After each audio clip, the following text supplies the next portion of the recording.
Nungodi Waaqayyo warra gaddaaf dhibee nama biraa miti harka kennu dhibee. Nungodi yaa Gooftaa warra rakkoo bo'oo nama biraa miti harka kennu baa'oo.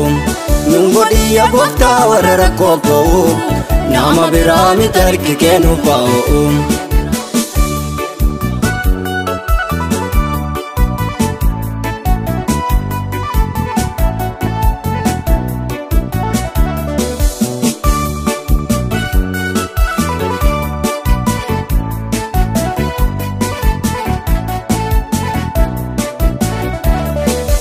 Siifin taane sinin gammachifne wanta turaa'ummaa marmarreerra cifne akkasitti deemne isa ga'uuf jirra nu sirreessi malee jireenya maal jirra.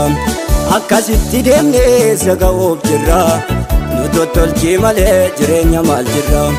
Nu tottolchi malee jireenya maal jirra nu sirreessi malee jireenya maal jirra. Nu tottolchi malee jireenya maal jirra.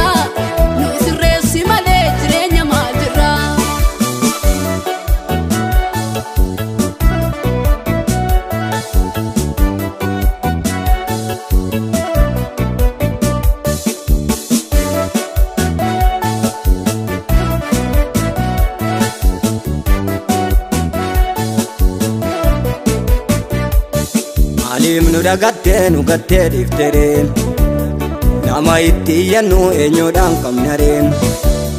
Yoo siin ala Gooftaa wabii tokko hin qabnu harka kee duwwaadhaa kan nuti eeggannu.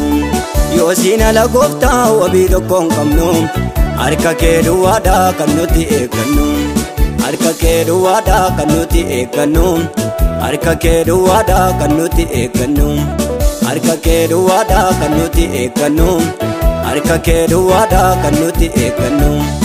Nungodi Waaqayyo warra gaddaaf dhibee nama biraa miti harka kennu dhibee.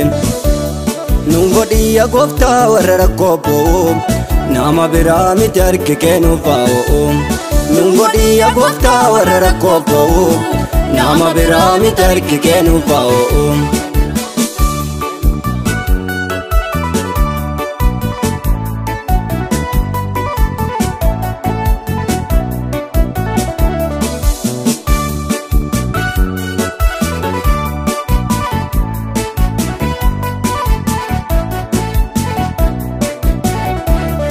Akka yaada keetitti eenyu jiraatere cubbuuf otoo hin ta'in dhugaadhaaf dhaabate.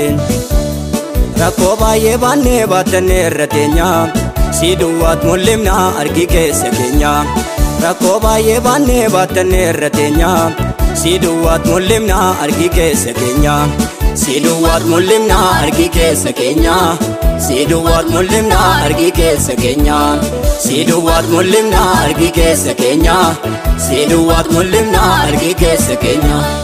Nungodi Waaqayyo warra gaddaaf dhibee nama biraa miti harka kennu dhibee. Nungodi yaa Gooftaa warra rakkoo bo'oo nama biraa miti harka kennu baa'oo. Nungodi yaa Gooftaa warra rakkoo bo'oo nama biraa miti harka kennu baa'oo.